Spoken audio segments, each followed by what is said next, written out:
함께 보실 말씀은 요한계시록 22장 18절 19절입니다. 합독합니다.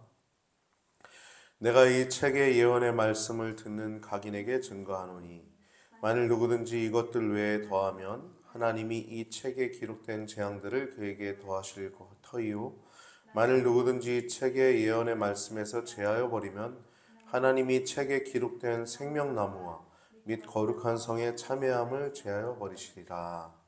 아멘.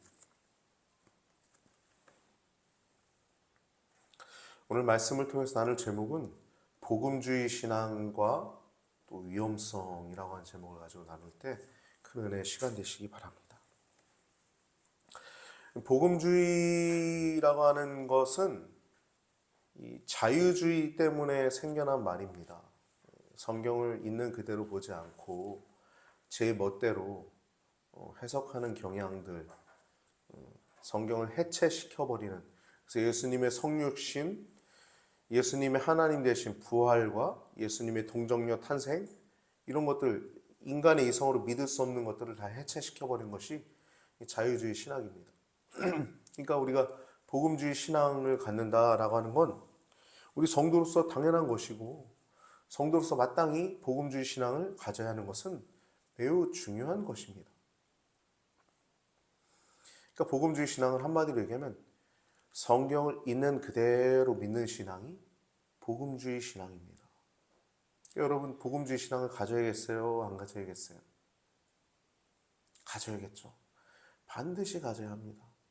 근데 이 복음주의 신앙은 이 자유주의 신학에 비하면 그 위대함, 그 탁월함, 하나님의 주권을 인정하고 하나님의 말씀의 그 권위를 가장 높이 사는 것이 복음주의 신앙이기 때문에 이 복음주의 신앙은 굉장히 위대한 것이고 또 탁월한 것입니다. 근데 이 복음주의 신앙에도 위험성이 있다는 것이에요. 사도 바울은 이것을 누구보다 잘 알았을 겁니다. 여러분, 성경, 우리 교회 안에 두 가지의 잘못된 그 반기독교적 세력이 있습니다. 그게 뭐냐면 하나는 율법주의예요. 자기 위에 빠지게 되죠. 율법을 지키는 것은 맞는 것이죠.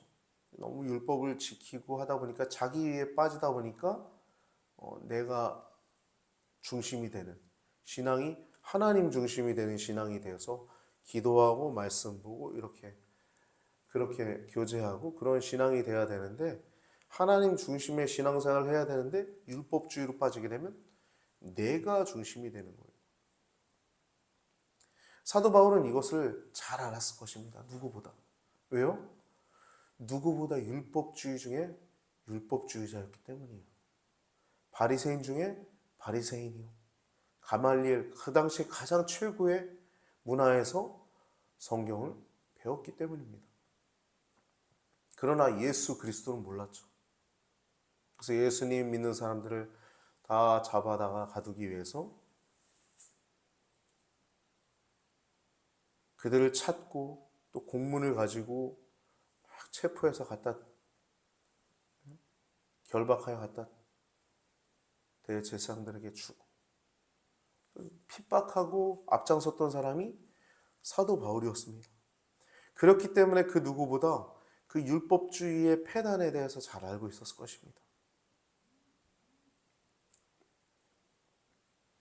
이 복음주의 신앙에도 이런 율법주의와 같은 위험성이 있다는 것입니다. 여러분, 지나친 것은 미치지 못한 것 같다는 말이 있죠. 어떤 것에 딱 정확하게 가야 되는데 그것보다 지나친 것은 미치지 못한 것 같다. 여러분, 죄라는 단어가 원어로 하마르티아라고 하는 단어예요. 하마르티아. 죄는요, 관역에서 벗어난 걸 다 죄라고 합니다. 이 하마르티아라고 하는 단어가 관역에서 벗어나다라고 하는 의미를 갖고 있어요. 그러니까 과유불급도 여러분, 우리가 복음을 위해서 살고 주를 위해서 살지만 그 주님의 복음을 위해서 산다는 그 복음이라고 하는 그 관역에 정확하게 맞아 들어가야 되는 것입니다. 할렐루야. 이게 너무 과하다 보니까 이단이 나오고 또 그래서 교주가 나오고 교주를 하나님을 섬기는 게 아니라 교주를 섬기게 되고 잘못되게 되는 것입니다.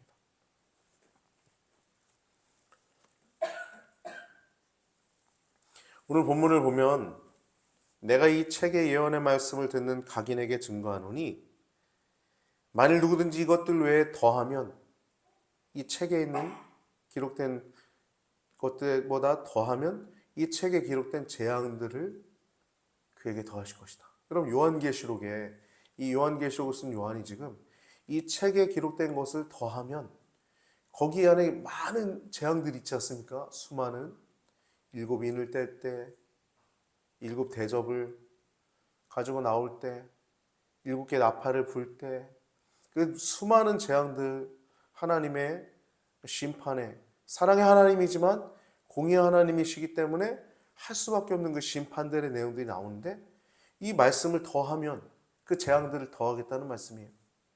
또 이 말씀에서 빼게 되면 19절에 예언의 말씀에서 제하해버리면 천국 들어가는 곳, 그곳에 생명나무가 있고 거룩한 성 새 예루살렘이 천국인데 거기에 참회함을 제하여 버리시겠다는 것입니다. 무서운 것이죠.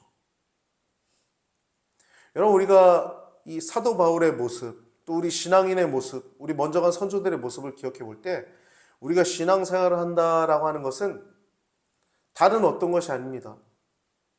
복음을 위해서 살아가는 것입니다. 거기보다 더 지나치는 것은 과한 것이에요. 이 교회주의도 잘못된 것입니다. 제가 전도사 시절에 여름 성경학교를 도와주기 위해서 저쪽 당진의 한 교회를 갔었어요. 제 휴가 때였는데 여름 성경학교 도와준 거 즐거우니까 휴가를 그렇게 이제 먼 데도 가고 또 그때가 거기가 김양현 전사님 교회였거든요. 교회 이제 여름 성경학교 도와주기 위해 가는데 같이 도와주는 한 전도사님과 사모님이 한 분 있었어요. 만나서 교제하는데 그분은 선한 목자 교회를 이제 거기서 섬기고 있더라고요. 근데 저는 그 당시에 선한 목자 교회가 그렇게 유명한 교회인지 몰랐어요. 그래서 선한 목자 교회요? 그냥 이렇게 약간 갸우뚱했더니 그 사모님이 전도사님이 아니라 그때 전도사였던 것 같아요. 사모님이 그것도 몰라? 막 약간 이런 느낌이었어요. 네. 우리 교회가 내가 섬기고 있는 교회가 얼마나 큰 교회고 얼마나 유명한 교회인데 그것도 몰라? 그런 느낌을 받았어요. 교파주의, 교회주의 이건 악입니다. 악. 죄악이에요. 우리 교회도 우리 시냇가의 교회를 여러분들이 사랑해야 하겠지만 우리 교회만 이거는요 악입니다. 악이에요. 여러분 이 교회를 하나님이 교회되게 하는 것은 복음인데 우리가 복음보다 더 지나치는 것들이 너무 많아요. 여러분들을 구원하신 그 복음이 무엇입니까?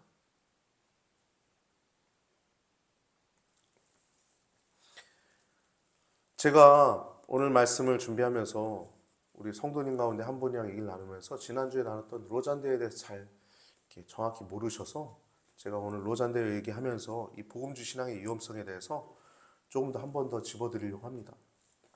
로잔대회라고 하는 것은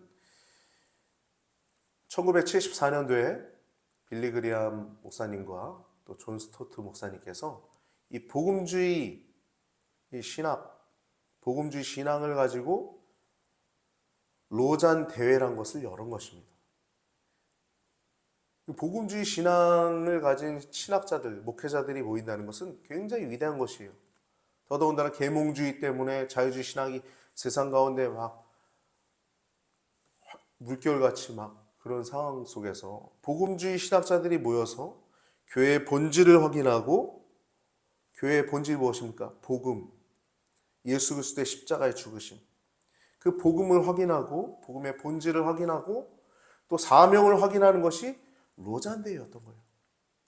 본질을 확인하고 사명을 확인하는 것이 로잔대회였어요. 1차 로잔대회는 굉장히 훌륭한 시간이었습니다. 그 시간을 통해서 복음을, 교회의 본질을 확인하고 사명을 확인할 수 있는 시간이었는데 효과적이고 의미 있었습니다. 근데 2차 대회와 또 3차 대회 때 조금 문제가 있었어요. 조금 문제가 아니라 큰 문제였죠.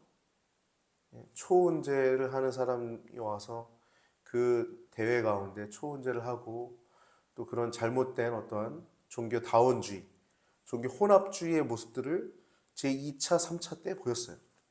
그러다 보니까 이 로잔 대회와 WCC가 같이 있다라고 하는 사람들이 인식이 있어요.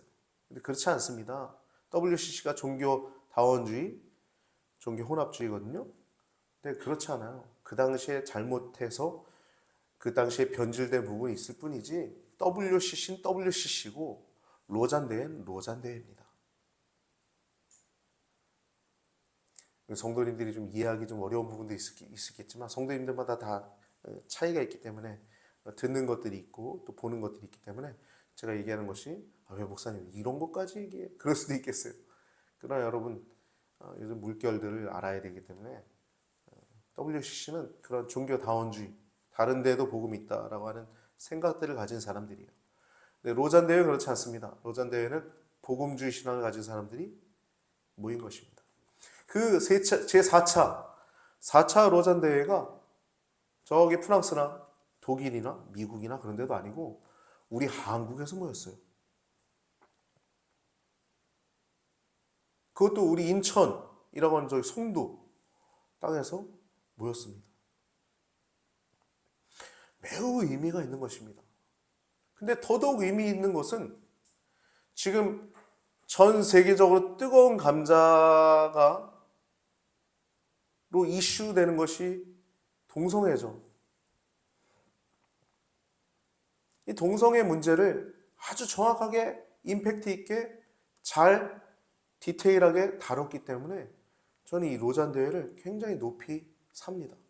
특히 이 4차 로잔 대회는 매우 의미 있는 로잔 선언문이었다라고 저는 동성애 전문가로서 그렇게 봤어요. 왜냐하면 이 뜨거운 감자에 대한 세 가지, 여러 가지 말들에 대해서 여러 가지 복음의 교회의 본질을 확인하는 수많은 내용들이 있고 또 사명을 확인하는 내용들이 있지만 그 가운데서도 이 뜨거운 감자라고 하는 이 동성애에 대한 이 세 가지를 얘기하자면 첫 번째, 성경의 권위를 인정하자 하는 것입니다. 원래 복음주의자들이 그거 하는 겁니다. 성경, 신약, 구약 66권의 성경을 하나님의 말씀으로 확인한다. 성경의 최고의 권위, 하나님의 말씀임을 인정하는 것이 첫 번째였어요. 두 번째, 동성애는 죄다. 젠더를 거부했어요. 젠더는 남성과 여성의 성 외에 다른 성들이 있다라고 하는 그런 것이 젠더입니다. 개인이 그래서 성을 결정할 수 있다, 젠더를 결정할 수 있다라는 그 개념을 거부한 것이에요. 세 번째는 동성애자 목회자에 대한 인내와 도전을 권면한 것입니다. 여러분, 이것은 굉장히 더하지도 않고 덜하지도 않고 이 모인 신학자들과 목사님들이 아주 첨예하게 기도하면서 잘 만든 것입니다. 방금 제가 얘기했듯이 동성애가 죄다라고 하는 이 확언은 전 세계적인 선언이잖아요. 우리 한국에서 했지만 전 세계 지도자들 수천 명이 모인 거거든요. 근데 이러한 물결 가운데 이것을 동성애가 죄다라고 하는 이것은 너무나 파격적이고 위대한 선언인 것입니다. 할렐루야. 여러분, 왜냐하면요, 여러분, 가령 한 예로 미국의 UMC, 미국 연합감리교회 UMC에 지금 동성애를 반대한다, 동성애 잘못된 죄다라고 설교한 사람들은 GMC로 다 나가 있어요. 기존 교단에서 쫓겨나서 GMC를 만들었다고요. 잘못된 거죠.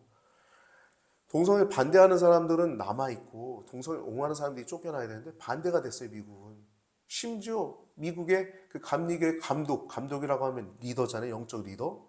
감독 가운데 동성애자도 있어요.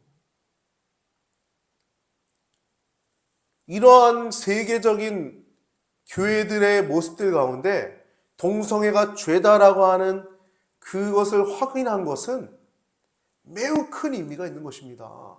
할렐루야.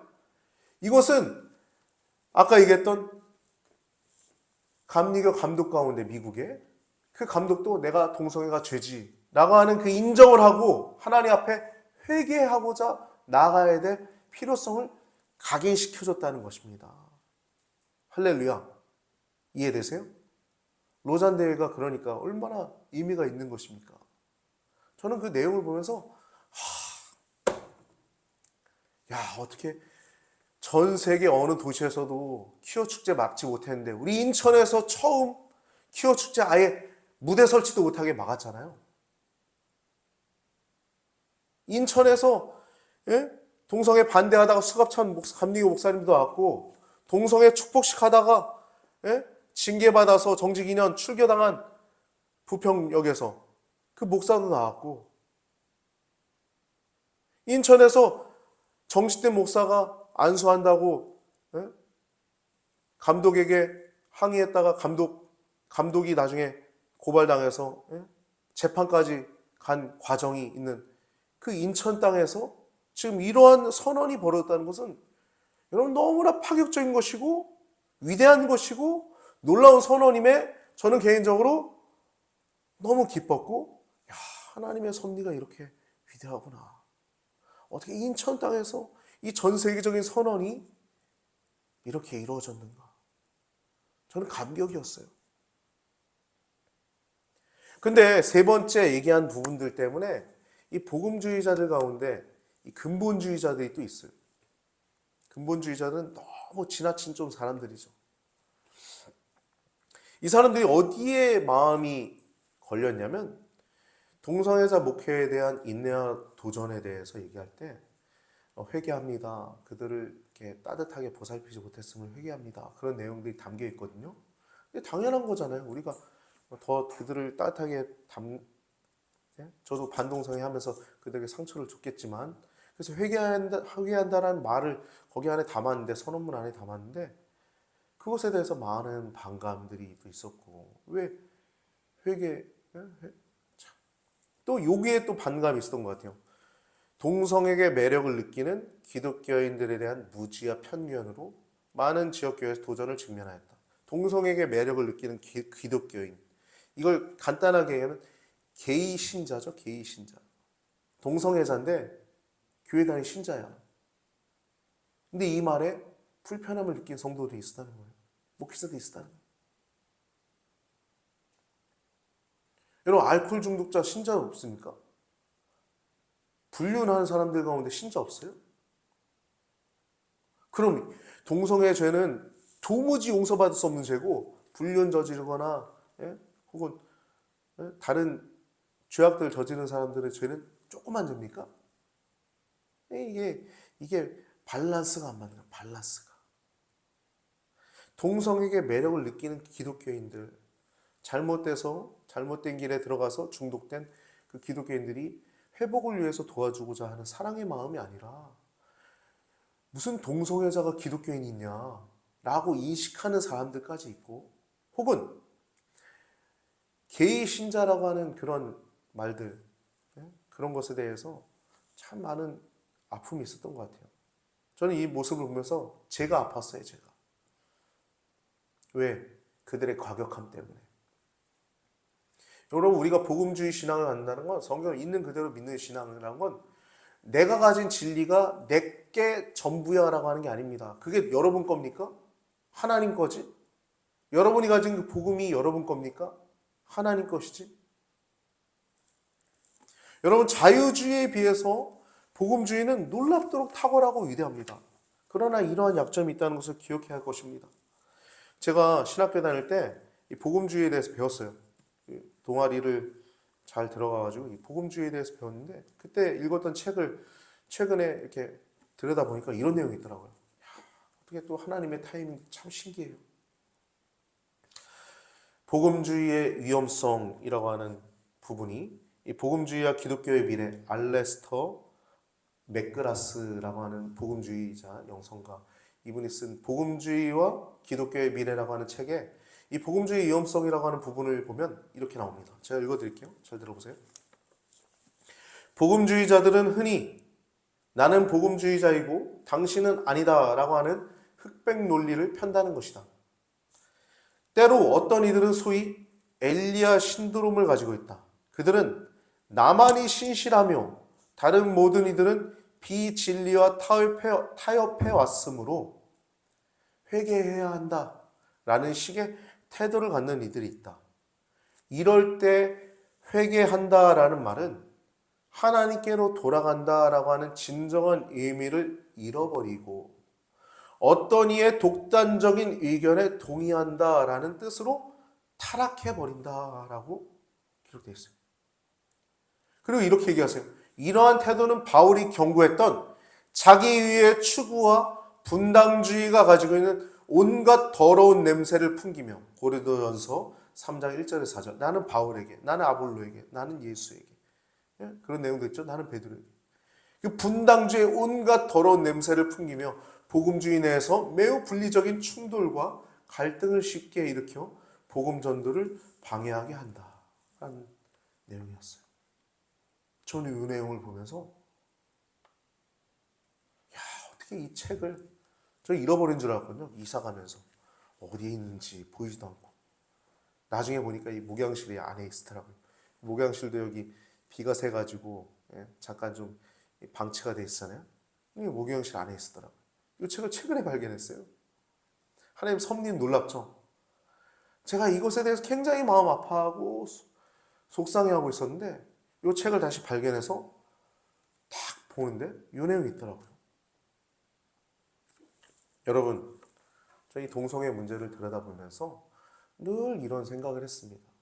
동성애자들은 이동환 목사나 혹은 그런 자유주의 신학의 한 목사들의 교회에 가서는 안 되고, 기존 교회, 정통 교회, 죄를 죄라고 말해줄 수 있는 교회에 출석해야 한다라는 생각을 늘 해왔습니다. 여러분, 우리 교회는요, 의인을 부르신 곳이 아니라 죄인을 부르신 곳임을 기억하고, 여러분과 저도 여전히 죄인임을 기억하시고, 그리고 사도 바울도 죄인이라고 그랬어요. 오라 나는 공고한 사람이로다. 이 사망의 몸에서 누가 나를 건져내랴 라고, 곤고한 사람이로다. 나는 죄인이다. 하나님께 가까이 가면 갈수록 더 죄인임을 드러나게 되는 것인데, 다윗은 뭐라고 그랬습니까? 내가 주의 아름다움을 보기를 원합니다. 내가 죄가 아니라 하나님과 더 동행하길 원합니다. 주님의 집에 문지기로 있기를 원합니다. 그렇게 성전을 사모했던 다윗의 모습처럼, 바울의 모습처럼, 그렇게 복음의 위대함과 탁월함을 여러분들이 기억하는 동시에 이러한 위험성을 가지고 있다는 것, 이 복음주의자들이 율법주의에 빠질 수 있다는 것, 엘리야 신드롬에 빠지고 흑백 논리에 빠질 수 있다는 것을 기억하시고, 여러분, 우리가 가진 복음, 그 복음은 그 누구도 구원 못할 자가 없음을 기억하시고, 그 복음의 위대함 속에서 여러분들이 신앙생활하면서 더욱더 거룩해지는, 기도하며 하나님 안에서 거룩한 열매를 맺는 여러분과 저의 삶이 되길 주님의 이름으로 축복합니다.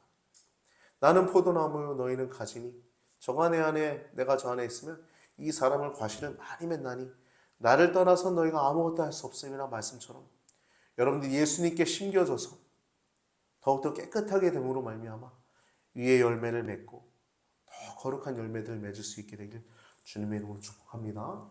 오늘 복음주의 신앙과 위험성이라는 제목을 가지고 말씀을 나눴는데, 여러분이 가진 그 복음, 그 위대하고 찬란한 그 복음을 더 간직하고 또 위험성도 기억하고 그 복음을 영화롭게 하는 복음주의 신앙인들, 믿음의 신앙인들, 위대한 바울 같은 신앙인들 되시길 주님의 이름으로 축복합니다.